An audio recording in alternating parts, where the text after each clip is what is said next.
ఇవాళ మంత్రులు కూడా అహంకారంగా మాట్లాడుతున్నారు. అయ్యా రైతు బంధు పడలేదు అంటే ఒక మంత్రి చెప్పుతో కొడతా అంటాడు.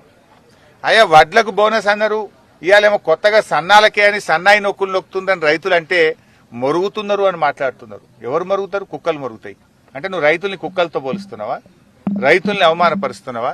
రా వచ్చి చూడు. ఇలా కమలాపూర్ రైతులు ఏమంటున్నారో విను, పొద్దుగాల పూడూరు రైతులు ఏమంటున్నారో విను.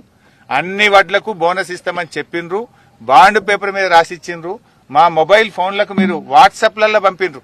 ఇక మా కాంగ్రెస్ రాగానే బోనస్ ఇస్తామని చెప్పిండ్రు, ఇప్పుడు ఎందుకు ఇయ్యరు అంటున్నారు.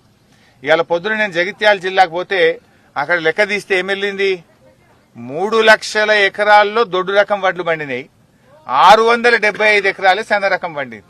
అంటే రూపాయికి 99 పైసలు దొడ్డు వడ్లే వంటాయి, పైస మందమే సన్న రకాలు వంటాయి. అంటే నువ్వు 99% మందికి ఎగబెడతా, పైస మందోళ్ళకు ఇస్తా అని చెప్పి ఇవాళ మోసం చేస్తున్నావు. అంటే రూపాయికి 99 పైసల మందికి ఎగబెడతావు, 1 పైస వాళ్ళకి ఇచ్చి నేను వడ్లకు బోనస్ ఇచ్చినా అని మోసం చేస్తా అంటే రైతులు ఊరుకునే పరిస్థితి లేదు.